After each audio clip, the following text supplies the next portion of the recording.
Quem está feliz na presença na casa de Deus? A palavra mais uma vez bem forte.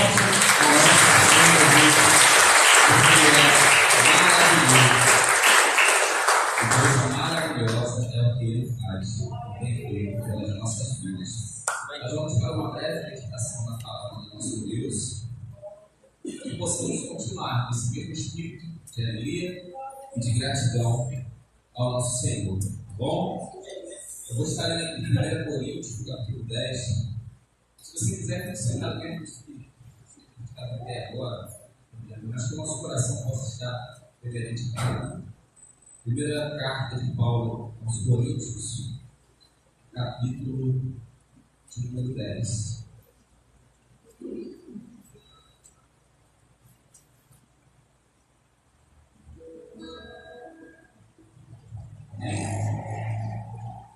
Diz assim a palavra do Senhor: Ora, irmãos, não quero que ignoreis que nossos pais estiveram todos sob a nuvem e todos passaram pelo mar, tendo sido todos batizados, assim na nuvem como no mar, com respeito a Moisés. Todos eles comeram de um só manjar espiritual e beberam da mesma fonte espiritual, porque bebiam de uma pedra espiritual que os seguia. E a pedra era? E a pedra era? Amém. Essa ênfase é para que a gente possa entender muito bem o que o apóstolo Paulo aqui está escrevendo aos irmãos que residiam e congregavam na cidade de Corinto, no evangelista Ricardo, localizado na Grécia. E ali Paulo, ele vai enviar uma nova carta, porque essa mesma epístola, no capítulo 5, verso 19, vai dizer que Paulo já havia escrito o conteúdo para eles, mas na Bíblia, no nosso plano sagrado, está aqui esse primeiro registro, pelo menos aqui nessa seleção, e a gente vê que Paulo ele vai exortando, vai admoestando aos irmãos dessa comunidade, pois era uma igreja com muitos dons espirituais e que os irmãos tinham conhecimento do Evangelho, daquilo que Paulo tinha semeado, porém eles estavam andando por alguns caminhos tortuosos, não muito padrões ao que a fé deveria. Paulo vem chamando a sua atenção, vem trazendo eles para uma realidade para que não se perdessem do centro de tudo, que era a adoração ao Senhor e o amor do Senhor Jesus ser o que rege essa comunidade. E nesse capítulo 10, ele vai fazer menção àquilo que Israel vivera outrora, aproximadamente 1.400 ou 1.500 anos antes desses dias, antes de Cristo e antes do Novo Testamento, está sendo ali produzido através desses conteúdos por Paulo, inspirado pelo Espírito Santo. Israel, pelo comando, ou pelo pastoreio, melhor dizendo, de Moisés, a gente conhece bem a história, eles vão ser libertados do cativeiro egípcio e após a travessia do Mar Vermelho vão caminhar 40 anos naquele deserto em direção à terra prometida de Canaã. Paulo está fazendo aqui uma alusão sobre a passagem pelo mar, quando ele fala dos pais, a gente está falando das gerações anteriores, dos antepassados, de Moisés e todos aqueles que ali estavam, acompanhando naquela peregrinação. A ênfase que eu quero dar é sobre essa pedra. Aqui ele vai dizer: todos estavam sob a nuvem e todos passaram pelo mar.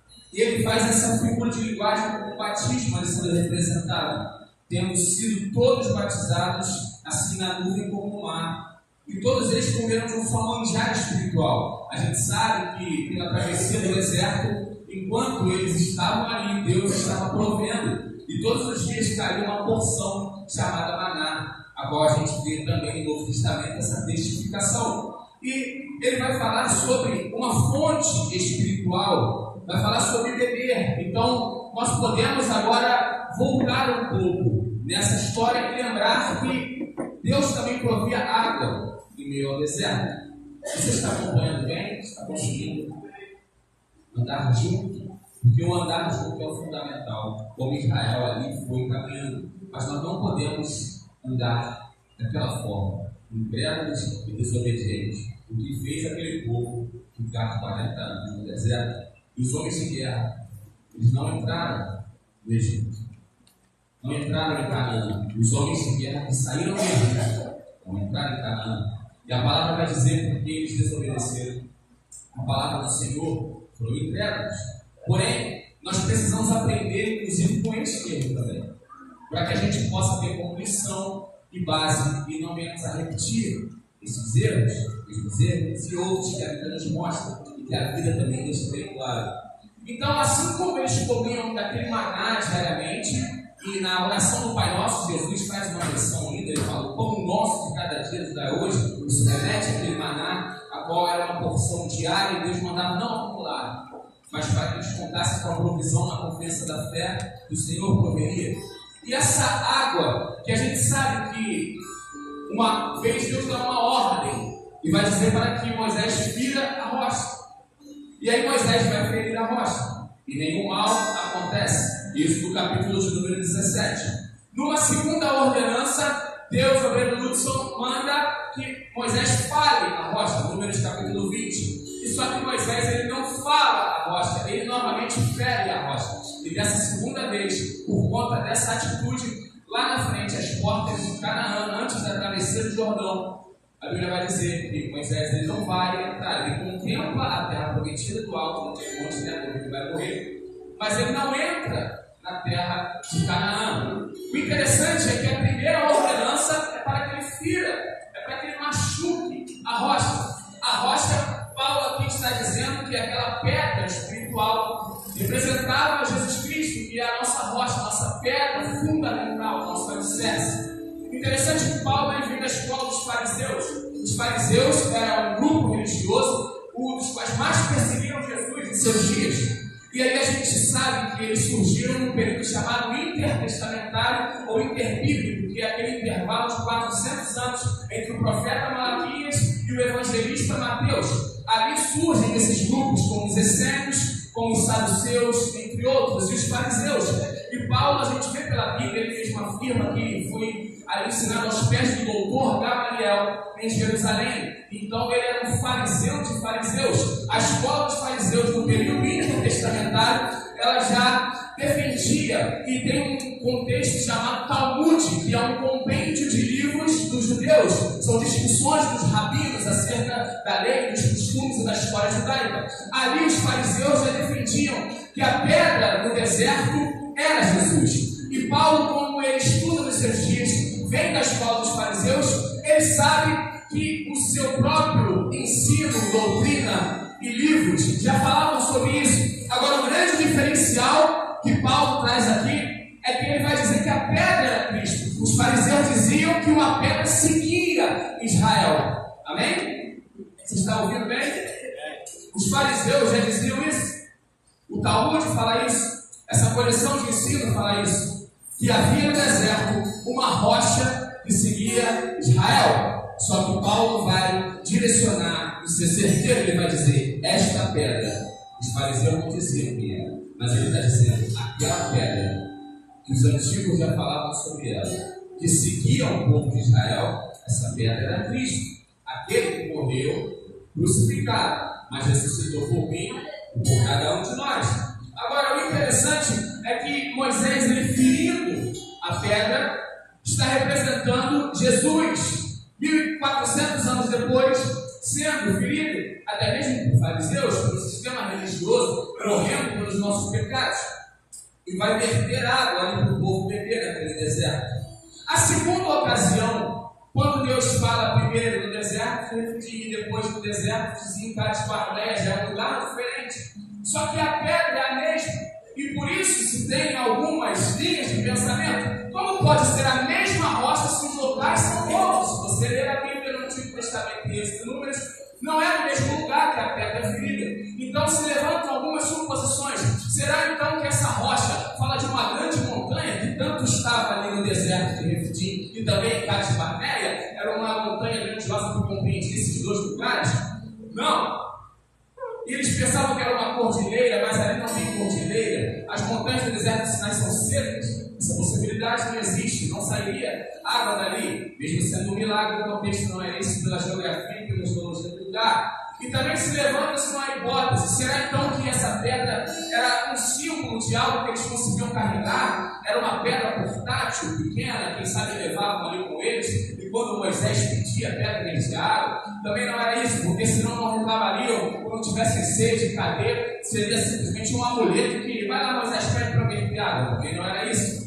Mas uma terceira linha de pensamento é a mais coerente, visto que a própria afirmativa da Bíblia é dizer que a pedra era espiritual, não era literal, não era um monte geográfico e nem era um amuleto carregado que vertia água através do clamor de Moisés, mas era uma figura a qual, quando necessário, Moisés rogava e ela se manifestava. Mas eu quero dizer para você, mesmo seus olhos não vendo, esta pedra continua indo a mim e a você, porque a pedra é Cristo, que foi morto e ressuscitou dentre os mortos. Os seus olhos poderiam estar vendo, mas o seu amor nos persegue, bondade e misericórdia todos os dias nos seguem. As bênçãos do Senhor têm vindo atrás de nós. Então, quando os seus olhos quiserem te enganar, quando as emoções quiserem te abalar, quando você estiver olhando pela vista e não pela fé, se lembre, a rocha que seguia Israel e se manifestava para matar a sede é a mesma pedra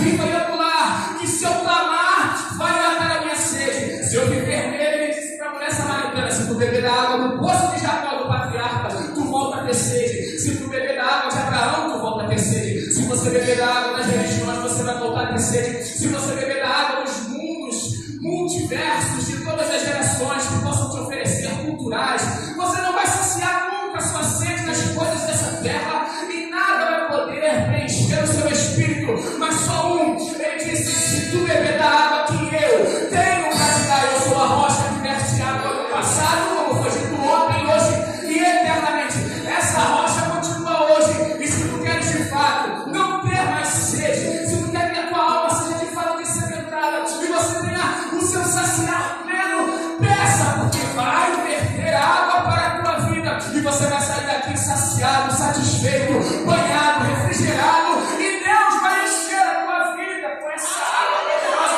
e a promessa dele é que dentro de você é que um manancial de águas vivas foi colocado. Se Jesus, que é a rocha da vida, te habita e você já está à fonte de águas vivas, por que você está com a alma definhando? É de uma vez por todas creia que aquele que morreu por ti ressuscitou e pelo Espírito Santo te habita e faz com que o teu interior flui rios de águas vivas. Esse é o Espírito nesse lugar. Ele te segue. A pedra é Cristo. O interessante é que Moisés, ele fere a rocha na primeira e nada acontece, porque Jesus precisava ser feito. Mas na segunda Deus está falando, fale a rocha, e Moisés fere de novo. E isso vai fazer com que ele não entre em Canaã, porque Jesus, como diz a carta aos Hebreus, foi crucificado só uma vez. Mas quando a gente anda contra o Evangelho, a Bíblia vai dizer, está crucificando de novo o Filho de Deus.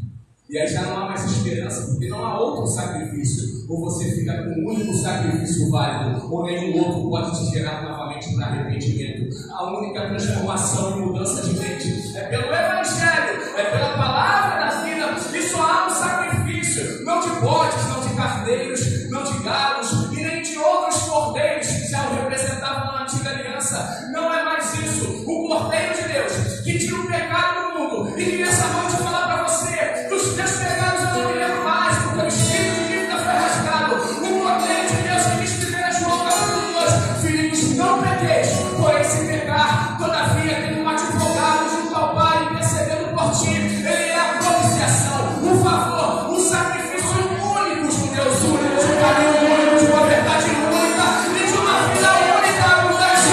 Ele vai dizer assim, se pecares, lembra que tem um advogado junto ao Pai, que é o favor imerecido não só para ti, mas também para a tua casa, para o mundo inteiro. Esse sacrifício não tem prazo de validade, é de eternidade em eternidade. Não há outro que possa te dar esperança, não há outro que vá te produzir ou te preparar para uma nova fé. A aliança já está posta, já está estabelecida. Não fira a rocha, ela já foi ferida por ti. E essa rocha continua Senhor vindo atrás de nós, mesmo a gente não merecendo. Mesmo a gente, todo dia, agindo de maneiras que estamos crucificando de novo o Filho de Deus, calcando aos pés o sangue da aliança. Mas o Senhor, como não desiste de nós, o Senhor que faz as pedras caírem, as acusações irem embora, fica só a mulher e ele, fica só você e Jesus. E ele vai dizer: cadê os teus acusadores? Cadê os que te condenaram? Cadê os que te trouxeram até aqui para que você não fosse apedrejado, irmão? Ninguém ficou. Diante de você nessa noite, Jesus fala: qualquer acusação, qualquer levante, quem justifica meus filhos sou eu. Isso não como um Deus justiceiro, mas Romanos capítulo 8 fala: quem tentará acusação contra os filhos de Deus? É Deus que nos justifica. O Senhor já cumpriu a lei. O fim da lei é Cristo para todo aquele que nele crê. Se você crê, a palavra que foi dita 2000 anos atrás no Gólgota, Tetelestai, está consumado. Ela não passou, ela é de peso eterno de glória. O está consumado não é só sobre a lei de Moisés, está consumado é todo escrito de dívida, é toda e qualquer acusação, é todo e qualquer peso, é toda e qualquer condenação, é todo e qualquer sistema que queira te levar, ou te enganar, ou te manter cativo.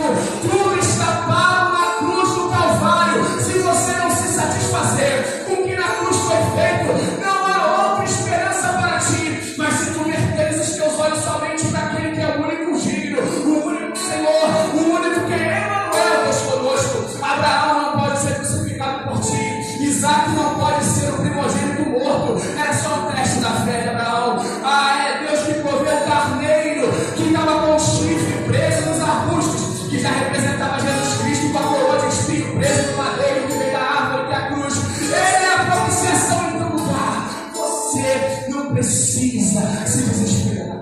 Você não precisa se angustiar. Você não precisa andar com jugo pesado, com fardo sobrecarregado. Ou se cumpre a palavra dele que diz que o fardo é suave, leve, o jugo é suave, o fardo é leve. Ou a gente está equivocado em alguma coisa. Temos que ver se é de fato o fardo e o jugo dele que estamos carregando.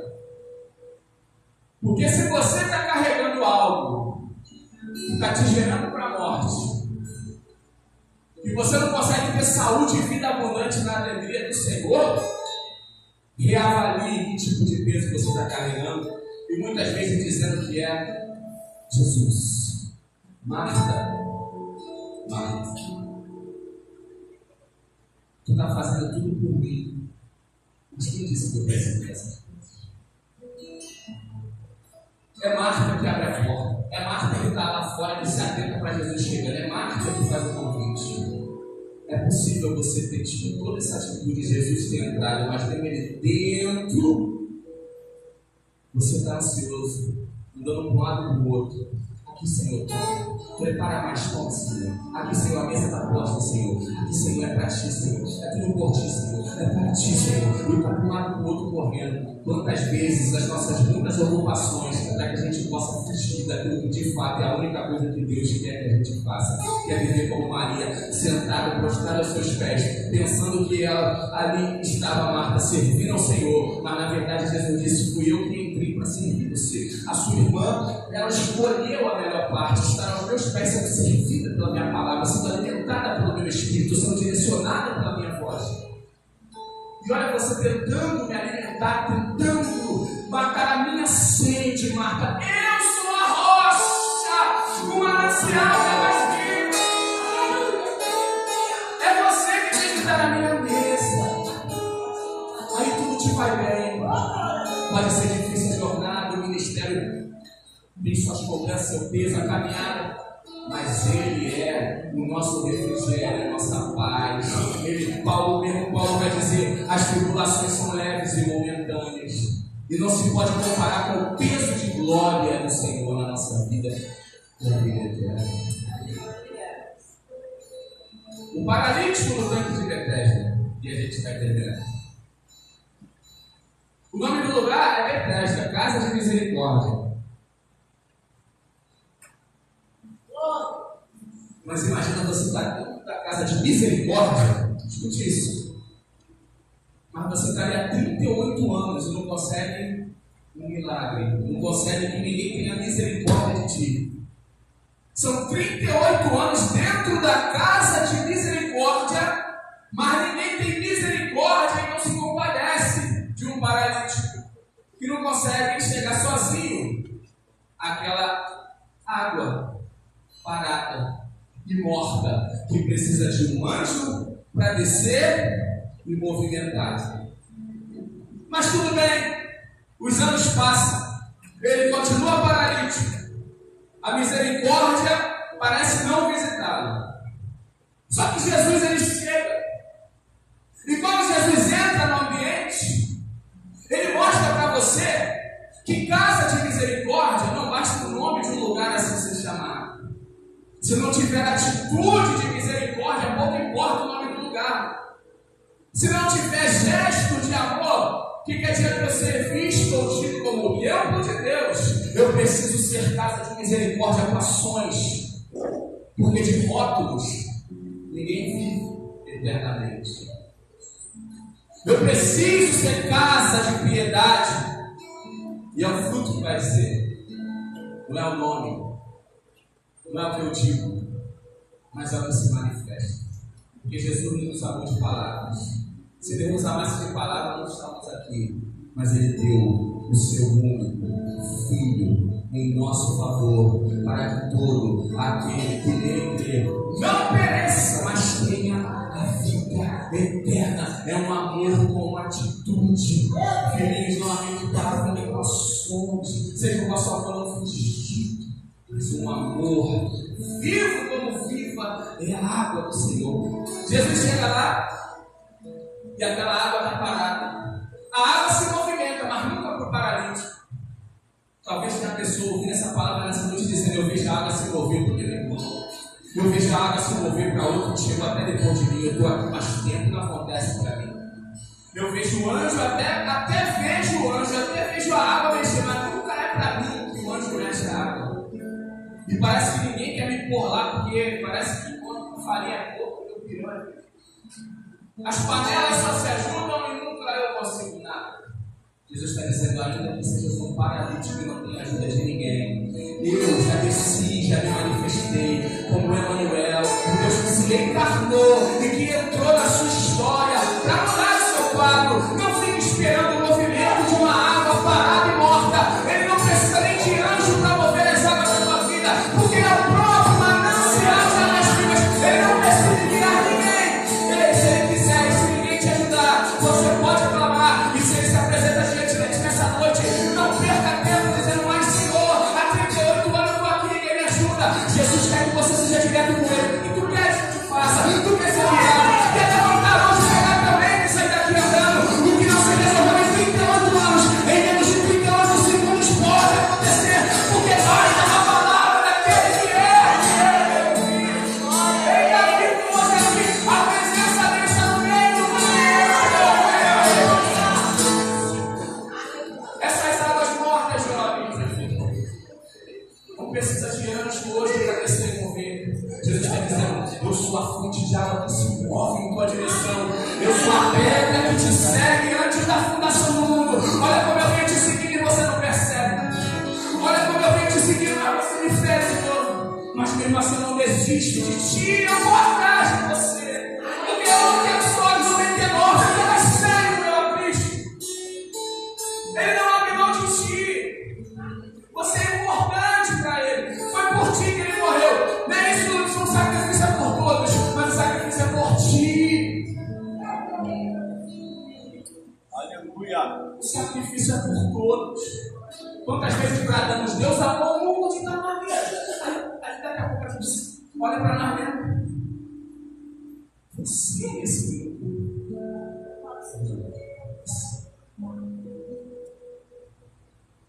Essa pedra hoje está atrás de você, Senhor. Eu quero matar a tua sede. Não precisa você mais depender, porque dentro de você eu já coloquei a vida. Fala comigo quando eu estou ali. Não precisa me ferir. Quando você se fere a mim. Deus não quer te ver mal. Ele não quer te ver caminhando para a morte. Ele está dizendo: por que você não se volta a mim e faz como o Pai falou? Fale a rocha, Moisés. Fala com o teu manancial, fala com tua pedra angular, feche teus olhos, com tua fonte. Fale com ele da tua necessidade. Nós vamos orar agora para terminar.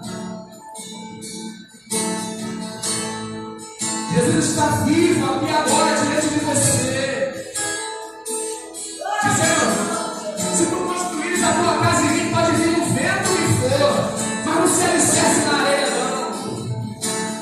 Pode vir os rios, pode vir a chuva, as tempestades, mas se você estiver firmado na rocha dos céus, na pedra viva e angular, não serás abalado.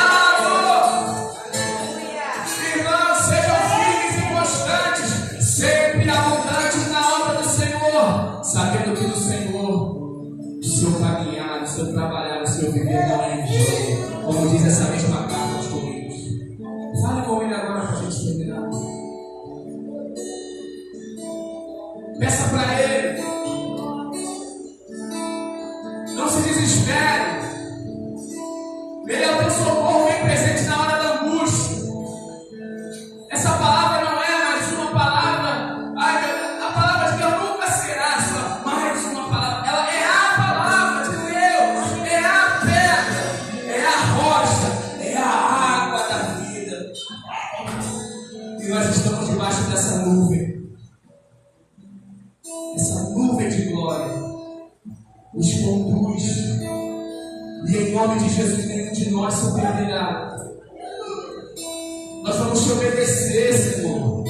Nós não vamos ficar parecidos no deserto. O deserto não é lugar para se viver. No máximo 40 dias se atravessa. E se entra no propósito. E se tiver outro deserto, a gente atravessa ele. Porque ainda que eu ande pelo vale da sombra e da morte, não temerei mal algum. Porque o Senhor é o nosso pastor. Nada há de nos faltar. O Senhor nos faz comer de pastos verdejantes e descansar nas águas tranquilas.